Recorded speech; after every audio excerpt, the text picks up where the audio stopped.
Welcome to PB Under 5, where it's my mission to provide you with biblically based content to inspire you to a greater level of leadership in under 5 minutes.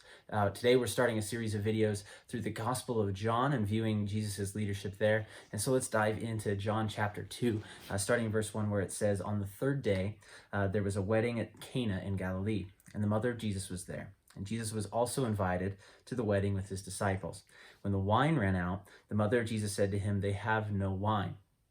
Jesus said to her, 'Woman, what does this have to do with me? My hour has not yet come.' And his mother said to his servants, 'Do whatever he tells you.'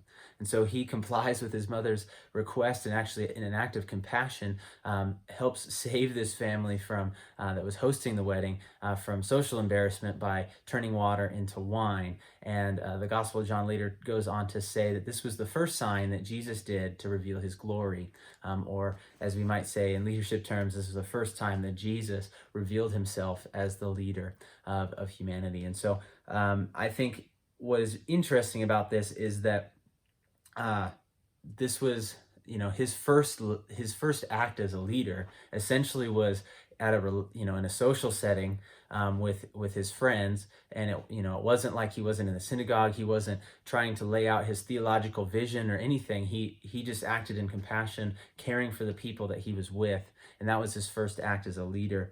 And I feel like it's something that's very common in the leadership world for us, especially because many of us have been promoted into our roles as leaders because we were excellent at the tasks we did.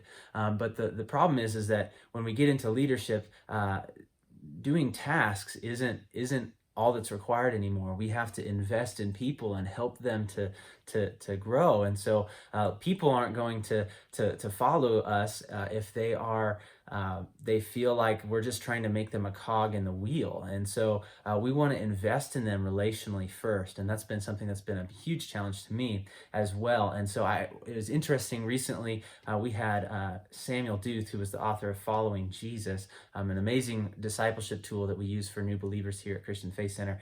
And I was blown away by something he said in our staff meeting. He said that I, in my leadership, try to have more meals than meetings.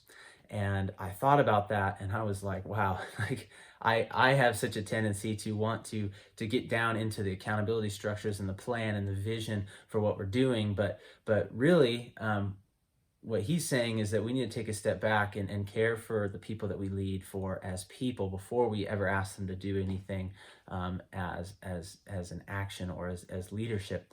And so that's what Jesus was doing in the Gospel of John here. Before he ever expressed his theological vision to his disciples and all of this, he was at a wedding and he turned water into wine.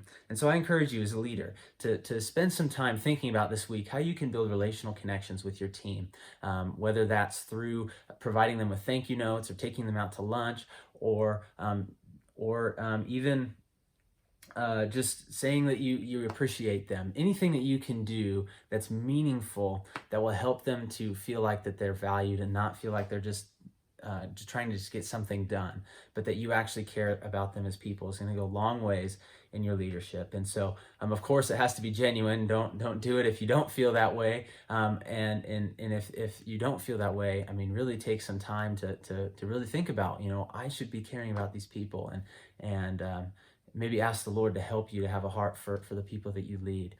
That way you can really care about them and realize that your leadership is there to serve them and to help them develop as people, and not necessarily to get the job done. Yes, you do need to get the job done, but that comes second to caring about the people.